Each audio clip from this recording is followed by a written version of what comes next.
നമസ്കാരം. ഷുഗർ റിവേഴ്സിന് സഹായിക്കുന്ന ഒരു ആഹാരക്രമത്തെക്കുറിച്ച്, ഡയറ്റിനെ കുറിച്ച് ഞാൻ പറയാം. ശരിയായ ഡയറ്റിലേക്ക് വരാതെ നമുക്ക് ഷുഗർ കുറയ്ക്കാൻ സാധിക്കില്ല. കാരണം ഇത് തെറ്റായ ഡയറ്റിൽ നിന്നുണ്ടായ രോഗമാണ്.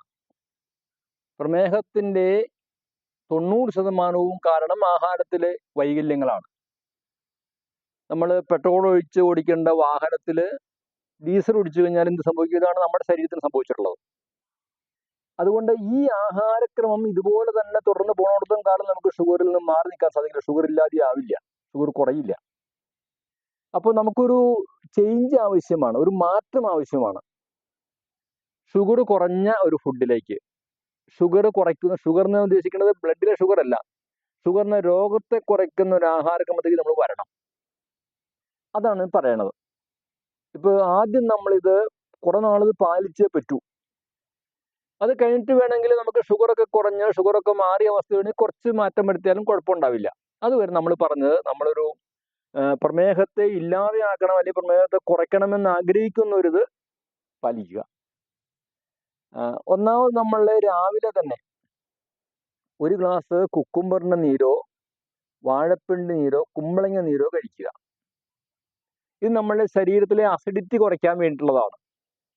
പ്രമേഹമുള്ള 90% പേരുടെയും ലിവർ വീക്കായിരിക്കും.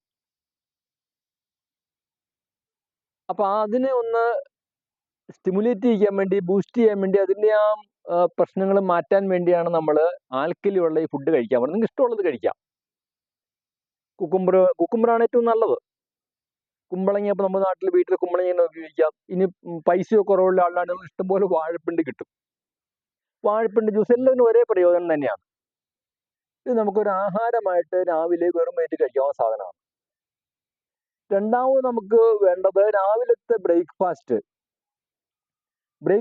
ഒരു ഷുഗർ 200 താഴെ ഉള്ളവരാണെങ്കിൽ അവർ ചെയ്യേണ്ടത് ഇന്ന് കഴിക്കുന്ന ധാന്യത്തിൻ്റെക്കാളും പകുതിയിലേക്ക് കുറയ്ക്കണം. 2 കഷ്ണം പുട്ടാണ് കഴിക്കണമെങ്കിൽ 1 കഷ്ണം പുട്ടാക്കി മാറ്റുക. 4 ദോശ കഴിക്കണമെങ്കിൽ 2 ദോശയായിട്ട് മാറ്റുക. ബാക്കി ഭാഗം പച്ചക്കറികൾ കൊണ്ട് ഫില്ല് ചെയ്യുക, അല്ലെങ്കിൽ പയർ കൊണ്ട് ഫില്ല് ചെയ്യുക. പയറിലുള്ളതിനേക്കാളും വളരെ കുറച്ച് മാത്രമേ പച്ചക്കറിയിൽ ഷുഗർ ഉള്ളൂ. അതുകൊണ്ട് പച്ചക്കറി ആയിരിക്കും ഏറ്റവും നല്ലത്. പച്ചക്കറികളുള്ള വെജിറ്റബിൾ കുറുമയോ അതുപോലെ പച്ചക്കറികളിലെ കറികളും ഈ അപ്പവും കൂട്ടി കഴിക്കുക, അല്ലെങ്കിൽ ചപ്പാത്തി കൂട്ടി കഴിക്കുക. അപ്പോൾ നമ്മൾ വയറ് നിറയുകയും ചെയ്യും, നമുക്ക് ഷുഗർ കൂടുകയില്ല. അതാണ് എൻ്റെ ഒരു അഡ്വാൻറ്റേജ്. രണ്ടാമത് പിന്നെ നമ്മൾ രാവിലത്തെ ബ്രേക്ക്ഫാസ്റ്റ് കഴിഞ്ഞു കഴിഞ്ഞാൽ ഉച്ചയ്ക്കുള്ള ആഹാരത്തിൽ ഒരു 1/3 ചോറ്, 1/3 റോ വെജിറ്റബിൾസും 1/3 ബോയിൽഡ് വെജിറ്റബിൾസും. ചോറ് എന്ന് പറയുമ്പോൾ തവിടുള്ള അരിയുടെ ചോറ് കഴിക്കാൻ ശ്രമിക്കുക. ഇപ്പം അരി നിങ്ങൾ പൂർണ്ണമായിട്ട് ഒഴിവാക്കണം ഞാൻ പറയുന്നില്ല. പലരും അരി പേടിച്ചിട്ട് ഒഴിവാക്കുന്നുണ്ട്. അങ്ങനെ ഒഴിവാക്കണം ഞാൻ പറഞ്ഞില്ല. കാരണം നമുക്കപ്പോൾ ഒരു വിരസത തോന്നും. ഞാൻ ചോറുണ്ടല്ലോ എന്ന് തോന്നൽ തന്നെ നമുക്ക് രോഗത്തൊക്കെ വർദ്ധിപ്പിക്കും. അപ്പം അതുകൊണ്ട് നമുക്ക് ചോറ് കഴിക്കാം. ഒരു 50% തവിടുള്ള അരിയുടെ ചോറ്, അത് രാവിലെ നമ്മൾ ആഹാരമാക്കി മാറ്റുക. നിങ്ങൾ അടുത്ത മാളിലൊക്കെ അന്വേഷിച്ച് പോയാലും അങ്ങനെ നല്ല കടകളിൽ പോയാൽ ഈ തവിടുള്ള അരി ഇപ്പോൾ ധാരാളം കടകൾ വരുന്നുണ്ട്. ആ ഷുഗറിൻ്റെ ആളുകൾ എണ്ണ ഒരുപാടുള്ളതുണ്ട്. ഇനി കിട്ടാനില്ല പറഞ്ഞു കഴിഞ്ഞാൽ ഞാൻ അയച്ചു തരാം. നമ്മൾ തന്നെ പുഴുങ്ങി കുത്തി വെച്ച അരിയുണ്ട്. ആ അരി വേണമെങ്കിൽ അയച്ചു തരാത്ത, മറ്റേ ഈ പ്രിസർവേറ്റീവ്സ് അതായത് ഈ കീടനാശിനിയൊന്നും ചേർക്കാത്ത അരിയാണ്. നിങ്ങൾക്ക് അരി ഉപയോഗിക്കാം. അതിപ്പോൾ 1/3 അരിയുടെ ചോറ് കഴിക്കാം. 1/3 റോ വെജിറ്റബിൾസ് എന്ന് പറഞ്ഞാൽ നമ്മൾ സാധാരണ കറി വെക്കാൻ ഉപയോഗിക്കുന്ന കോവയ്ക്ക, മത്തങ്ങ, ചൊരയ്ക്ക, അങ്ങനെയുള്ള ഏത് പച്ചക്കറിയും അത് ഗ്രേറ്റ് ചെയ്ത് തീർക്കാം. നമുക്ക് അത് ഗ്രേറ്റ് ചെയ്ത് തീർത്തിട്ട് അതിൽ കുറച്ച് കരിവേപ്പില ഇടാം, അതിൽ കുറച്ച് തേങ്ങ ചിരകിയിടാം, അതിൽ സ്വല്പം ഇഞ്ചി നമുക്ക് ചിരണ്ടി ഇടാം. പിന്നെ നമുക്ക് വേണമെങ്കിൽ നിങ്ങൾക്ക് ആവശ്യമുള്ള സാധനം നിലക്കടലൊക്കെ വേണ്ടി ചേർക്കാം. അങ്ങനെ ടേസ്റ്റുള്ള ഫുഡാക്കി മാറ്റിയിട്ട് ഇത് നമ്മൾ രാവിലെ ഉച്ചത്തെ ആഹാരത്തിന് അല്ലെങ്കിൽ ഡിന്നറിൻ്റെ 1/3 മാറ്റണം. ഇത് നേരം വേണം ഞാൻ ഈ പറഞ്ഞ പോലെ കഴിക്കാം. നിങ്ങൾക്ക് 1/3 ഈ സലാഡായിരിക്കണം. അതിനകത്ത് ഉപ്പ് ചേർക്കരുത്. വേണമെങ്കിൽ സ്വല്പം തൈര് മോരോ വേണമെങ്കിൽ നിങ്ങൾക്ക് ടേസ്റ്റിന് വേണ്ടി ചേർക്കാം. നാരങ്ങ പിഴിയരുത്. പിന്നെ നമ്മൾ കഴിക്കേണ്ടത് ബോയിൽഡ് വെജിറ്റബിൾസ്. അത് കറി നമ്മൾ കഴിക്കുന്ന അവിയൽ, തോരൻ, മെഴുക്കുവരട്ടി ഏത് കറി നിങ്ങൾക്ക് ഇതുപോലെ കഴിക്കാം. അതിന് ഇറച്ചിയോ മീനോ കഴിക്കാൽ തെറ്റൊന്നുമില്ല. പക്ഷെ അത് ചില ആളുകൾ കഴിക്കരുത്. ഒന്ന് ഫാറ്റി ലിവർ ഉള്ളവർ, കൊളസ്ട്രോൾ കൂടുതലുള്ള ആളുകൾ, അതുപോലെ നമ്മളുടെ ഹാർട്ടിൻ്റെ പ്രശ്നം ഉള്ളവർ, PCOD ഉള്ളവർ, അങ്ങനെയുള്ളവർ അത് ഒഴിവാക്കുക നല്ലത്. ന്യൂറോപ്പതി ഉള്ളവർക്കും നല്ലതല്ല. അപ്പം ഇങ്ങനത്തെ പ്രശ്നങ്ങളൊന്നുമില്ല, എനിക്ക് ഷുഗർ മാത്രമേ ഉള്ളൂ എന്നാണെങ്കിൽ നിങ്ങൾക്ക് മത്സ്യവും മാംസവും മുട്ടയൊക്കെ ആവശ്യത്തിന് കഴിക്കാം, തെറ്റൊന്നുമില്ല അതിനകത്ത്.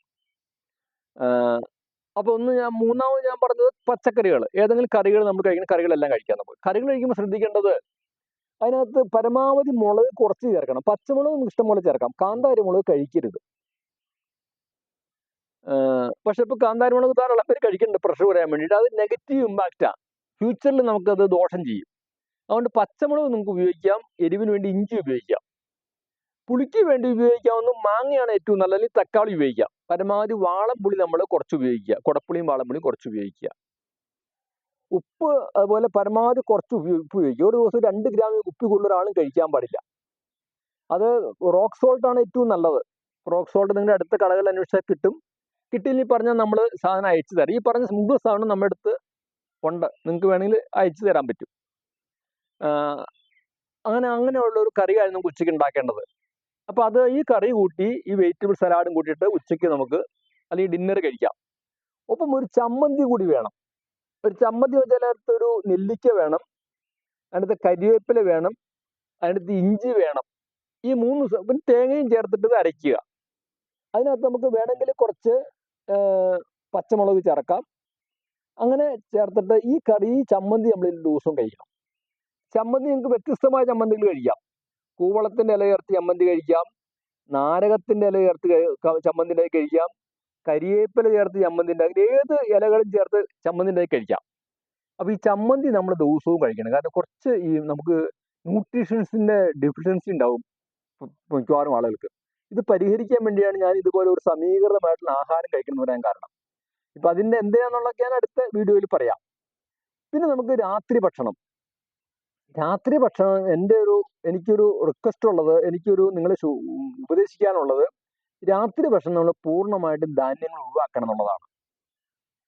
രാത്രി നമ്മൾ ചെറുപയർ പുഴുങ്ങിയതോ കടല പുഴുങ്ങിയതോ മുതിര പുഴുങ്ങിയതോ പയർ വർഗ്ഗങ്ങളോ അല്ലെങ്കിൽ നേരത്തെ പറഞ്ഞ പോലെ വെജിറ്റബിൾസിൻ്റെ സലാഡോ അല്ലെങ്കിൽ വേവിച്ച വെജിറ്റബിൾസോ അങ്ങനെ ഏതെങ്കിലും ആഹാരത്തിലേക്ക് വരികയാണ് നല്ലത്. രാത്രി പരമാവധി നമ്മൾ ധാന്യങ്ങൾ ഒഴിവാക്കുക. അതിൻ്റെ ആവശ്യം എന്ന് വെച്ചാൽ നമ്മൾ കിടന്നുറങ്ങുമ്പോൾ ബ്ലഡിലെ ഷുഗർ കുറഞ്ഞിരിക്കണം. ബ്ലഡിൽ ഷുഗർ കൂടിയിരുന്നു കഴിഞ്ഞാൽ ശരീരത്തിൻ്റെ മെറ്റബോളിസം, നിർമ്മാണ പ്രവർത്തനം പലതും നടക്കില്ല. രാത്രിയാണ് നമ്മളുടെ റീകൺസ്ട്രക്ഷൻ നടക്കുന്നത്. അതുപോലെ ടോക്സിൻ റിമൂവ്മെന്റ് നടക്കുന്നത് രാത്രിയാണ്. അപ്പോൾ ആ സമയം ശരീരം ഫ്രീ ആയിരിക്കണം. വയറ് കുറച്ച് കഴിക്കാം നിങ്ങൾക്ക്. അപ്പം അങ്ങനൊരു ഫുഡായിരിക്കും നമുക്ക് രാത്രിത്തേക്ക് നല്ലത്. പിന്നെ ശ്രദ്ധിക്കാനുള്ള കാര്യം, രാത്രിത്തെ ഭക്ഷണം നേരത്തെ കഴിക്കണം എന്നുള്ളതാണ്. പരമാവധി എത്ര നേരത്തെ കഴിക്കാം അത്ര നേരത്തെ കഴിക്കുക. കിടന്നുറങ്ങുമ്പോഴേക്കും കഴിച്ച ആഹാരത്തിൻ്റെ പകുതി ദഹിച്ചിരിക്കണം. അത്താഴം കഴിഞ്ഞാൽ അരക്കാതം നടക്കണം എന്നൊരു പഴഞ്ചൊല്ലുണ്ട്. കാരണം അത്രയും നടക്കാൻ നേരമുള്ളപ്പോഴേ അത്താഴം കഴിക്കാനുള്ളത് എൻ്റെ അർത്ഥം. മറ്റും പക്ഷികളും മൃഗങ്ങളും ഒക്കെ സന്ധ്യയാകുമ്പോൾ ആഹാരം കഴിച്ചവരെ കൂട്ടിക്കയറും. രാത്രി ആഹാരം കഴിക്കാറില്ല സാധാരണ നമ്മളെപ്പോലുള്ള സസ്യബുക്കുകളൊന്നും. അപ്പം അതുകൊണ്ട് ഇത് വൈകിട്ടത്തെ ആഹാരം പരമാവധി നേരത്തെ കഴിക്കുക. പിന്നെ ശ്രദ്ധിക്കാനുള്ള 1-2 കാര്യങ്ങൾ, ഈ പഴഞ്ചോറും പഴങ്കഞ്ഞിയും തലേ ദിവസം ഉണ്ടാക്കിയ ആഹാരം പരമാവധി ഒഴിവാക്കുക. അപ്പോൾ ദോശയും അതിൽ പെടും. അത് ദോശയും ഒരു പ്രമേഹമുള്ള ആൾക്ക് നല്ല ആഹാരമല്ല ദോശ. പരമാവധി എന്ന് വെച്ചാൽ ഒഴിവാക്കണം എന്നല്ല പറഞ്ഞത്, നമ്മൾ ഒരു ഭക്ഷണം ഒഴിവാക്കേണ്ട കാര്യമില്ല. ഒഴിവാക്കിയാൽ നമുക്ക് തോന്നും നമ്മൾ രോഗിയാണല്ലോ, എനിക്കത് അങ്ങനെ നിങ്ങൾ വിചാരിക്കും. നിങ്ങൾക്ക് എല്ലാം കഴിക്കാം, പക്ഷെ കഴിക്കുമ്പോൾ അതൊന്ന് ലിമിറ്റ് ചെയ്ത് കഴിക്കണമെന്ന് മാത്രമേ ഉള്ളൂ. ആഴ്ചയിൽ ഒരു ദിവസം മാത്രമായിട്ട് ഈ ദോശ കുറയ്ക്കുക. ബാക്കി ഇപ്പോൾ ചില വീടുകളിൽ ഇന്ന് ദോശ നാളെ ഇഡ്ഡലി മറ്റന്നാൾ ദോശ, അത് നല്ലതല്ലെന്ന് ഞാൻ പറഞ്ഞത്. അതുപോലെ തലേ ദിവസം അരച്ചിട്ടുള്ള പുളിപ്പിച്ചിട്ടുള്ള ഈ മാർക്കറ്റിൽ നിന്ന് മേടിക്കുന്ന ഈസ്റ്റൊക്കെ ചേർത്ത് പുളിപ്പിച്ചിട്ടുള്ള അപ്പവും നല്ലതല്ല. ഈസ്റ്റ് തന്നെ നമുക്ക് കഴിക്കുന്നത് ശരിയല്ല. അപ്പോൾ അങ്ങനെയുള്ള ഒരു ഡയറ്റിലേക്ക് നമ്മൾ വരണം. അത് പുട്ട് കഴിക്കാം, ഇടിയപ്പം കഴിക്കാം, ഉപ്പുമാവ് കഴിക്കാം, പിടി കഴിക്കാം, പത്തിരി കഴിക്കാം. ഇങ്ങനെ ധാരാളം ഭക്ഷണങ്ങൾ വേറെ ഉണ്ട് കഴിക്കാൻ പറ്റിയത്. അങ്ങനത്തെ ആഹാരങ്ങളിലേക്ക് വരികയായിരിക്കും നല്ലത്. പിന്നെ നമുക്കൊരു 10 മണിയൊക്കെ ആകുമ്പോഴെങ്കിൽ വെള്ളം കുടിക്കാം, മോരും വെള്ളം കുടിക്കാം. അതുപോലെ നാരങ്ങ വെള്ളം കഴിക്കുകയാണെങ്കിൽ ഒന്നുമില്ല തേൻ ഒഴിച്ച് കഴിക്കണം, ഉപ്പിട്ട് കഴിക്കരുത്. അല്ലെങ്കിൽ വെറുതെ നാരങ്ങ വെള്ളം കുടിക്കാം. ഉപ്പോ പഞ്ചസാര ചേർത്താൽ അത് അസിഡിറ്റി വർദ്ധിപ്പിക്കും. നമുക്ക് അസിഡിറ്റി കുറഞ്ഞിരിക്കണം. പിന്നെ നിങ്ങൾക്ക് കരിക്കും വെള്ളം വേണമെങ്കിൽ കഴിക്കാം. പേടിക്കാനൊന്നുമില്ല, ഒരു കരിക്ക് കഴിച്ചതിന് ഭയപ്പെടേണ്ട ആവശ്യമൊന്നുമില്ല. വെജിറ്റബിൾ സലാഡ് കഴിക്കാം, വെജിറ്റബിൾ ജ്യൂസ് കഴിക്കാം. ഈ വെജിറ്റബിൾസ് ഒക്കെ ഇട്ട് നിങ്ങൾക്ക് മിക്സി ഉണ്ടെങ്കിൽ മിക്സിയിലിട്ട് അരച്ചിട്ട് പിഴിഞ്ഞ് കുടിച്ചു കഴിഞ്ഞാൽ, ഒരു ഗ്ലാസ് വെജിറ്റബിൾ ജ്യൂസ് കുടിച്ചാൽ നിങ്ങൾക്ക് ഒരു ദിവസത്തേക്ക് ആവശ്യമുള്ള എല്ലാ മിനറൽസും വൈറ്റമിൻസും ഉണ്ടെന്ന് കിട്ടും. അതുപോലെ നിങ്ങൾക്ക് വേണമെങ്കിൽ മറ്റേ ഫ്രൂട്ട്സിൻ്റെ ജ്യൂസും കഴിക്കാൻ കുഴപ്പമൊന്നുമില്ല. ഷുഗർ വളരെ കൂടുതലൊന്നും ഇല്ലാത്തവർക്ക് വേണമെങ്കിൽ ഈ ആപ്പിൾ പോലുള്ള ജ്യൂസ്, ഫ്രൂട്ട്സ് കൊണ്ടുള്ള ജ്യൂസ് നമുക്ക് കഴിക്കാം. പിന്നെ സാധാരണ നമ്മൾ കഴിക്കുന്ന വെള്ളങ്ങളെല്ലാം നമുക്ക് കഴിക്കാം. വെള്ളം കുടിക്കണം. നമ്മളൊരു ഒരു ഒരു ഒരു 25 കിലോ ശരീരഭാരത്തിന് 1 ലിറ്റർ വെള്ളം കുടിക്കണം. നമ്മൾ 75 കിലോ ഉണ്ടെങ്കിൽ 3 ലിറ്റർ വെള്ളം കുടിച്ചിരിക്കണം. ഇങ്ങനെ ഒരു ഡയറ്റ് സ്വീകരിക്കുക. അതുപോലെ 4 മണിക്ക് നമുക്ക് എന്തെങ്കിലും കഴിക്കാം. വേണമെങ്കിൽ എനിക്ക് മറ്റൊരു റിക്വസ്റ്റ് ഉള്ളത് കുറച്ച് പഴം കഴിക്കണം എന്നുള്ളത്. പഴത്തെ പേടിക്കുന്ന, പഴത്തിനെ കുറിച്ച് കൂടുതൽ ഞാൻ പിന്നീട് പഠിപ്പിക്കാം. ഒരു കുറച്ച് പഴങ്ങൾ നല്ലത് പേരയ്ക്ക, അതുപോലെ ആപ്പിള്, അതുപോലെ അവക്കാഡോ, അങ്ങനെ ഈ ഷുഗർ കുറഞ്ഞ പഴങ്ങളായിരിക്കും, ഈ മധുരം കുറഞ്ഞ പഴങ്ങളായിരിക്കും കൂടുതൽ നല്ലത്. അങ്ങനത്തെ പഴം നമ്മളൊരു 1/2 കിലോ പഴം ദിവസം കഴിച്ചിട്ടുണ്ട്. അതുകൊണ്ട് നിങ്ങൾ പേടിക്കണ്ട. അപ്പോൾ നമുക്ക് ശരീരത്തിന് ആവശ്യമായ പോഷകാംശം കിട്ടുകയും ചെയ്യും, കൂടുതൽ ഷുഗർ കൂടുകയില്ല. വൈകിട്ട് ഒരു പഴം ആക്കാൻ കുഴപ്പമൊന്നുമില്ല. വൈകിട്ട് പഴം ആക്കുമ്പോഴും നമ്മൾ കിടന്നുറങ്ങുമ്പോഴേക്കും പഴം തികച്ചിരിക്കണം. ഇങ്ങനെ ചെയ്യുന്ന ഒരാഴ്ചയും നിങ്ങളുടെ ബ്ലഡിലെ ഷുഗർ കുറഞ്ഞു. നിങ്ങൾ ഫാസ്റ്റിംഗ് ഷുഗർ നോക്കിയാൽ അത് വളരെ താണു തന്നെ കാണാൻ സാധിക്കുന്നു. അപ്പം ഇങ്ങനെ ഒരു ഡയറ്റ് നമ്മൾ ഇതിനകത്ത് വേറെ എക്സ്ക്യൂസ് ഒന്നുമില്ല. കാരണം നമുക്ക് നിങ്ങളോട് എനിക്ക് എക്സ്ക്യൂസ് പറയാൻ നിവൃത്തിയില്ല. ഇതിനകത്ത് എക്സ്ക്യൂസ് പറയാൻ നിവൃത്തിയില്ല. കാരണം ഞാൻ ദാക്ഷിണ്യം കാണിച്ചാൽ നിങ്ങളുടെ ഷുഗർ മാറില്ല. മരുന്നില്ലെങ്കിലും രോഗം പഥ്യം കൊണ്ട് ശമിച്ചിടും, പഥ്യമില്ലെങ്കിൽ മാറില്ല 100 ഔഷധങ്ങളാണ് പറഞ്ഞത്. നമുക്ക് പഥ്യം കൊണ്ട് തന്നെ നമുക്ക് ഈ രോഗത്തെ മാറ്റാൻ സാധിക്കും. പഥ്യമില്ലാതെ നിങ്ങൾ ഏതൊക്കെ മരുന്ന് കഴിച്ചാലും രോഗമുള്ള കാലത്ത് ഷുഗർ മാറില്ല. അപ്പം അതുകൊണ്ട് സ്വല്പം വിഷമിച്ചാണെങ്കിൽ നിങ്ങൾ ഈ പദ്ധതിയിലേക്ക് വരിക. ഒരു 3-4 മാസം ആകുമ്പോഴേക്കും 120 ദിവസം ആകുമ്പോൾ നമ്മൾ കണക്ക് 120 ദിവസം നിങ്ങൾ ഈ ഡയറ്റിലേക്ക് വരുമ്പോഴത്തേക്കും നിങ്ങളുടെ ഷുഗർ ഡൗൺ ആയിട്ടുണ്ടാവും. പിന്നെ ഇതിനെക്കുറിച്ച് കൂടുതൽ പറയാനുണ്ട്. അപ്പം ഈ ഒരു ഡയറ്റാണ് സ്വീകരിക്കേണ്ടത്. അപ്പോൾ ഇതിനെ പറ്റിയൊരു ആഹാരക്രമങ്ങളുണ്ട്. അതുപോലെ നമുക്ക് കഞ്ഞി വെച്ച് കുടിക്കാൻ പറ്റിയ ഗ്രെയിൻസിൻ്റെ ഒരു കോമ്പിനേഷൻ ഉണ്ട്. അതൊക്കെ ഞാൻ നാളെ അടുത്ത വീഡിയോയിൽ നിങ്ങളോട് സംസാരിക്കാം.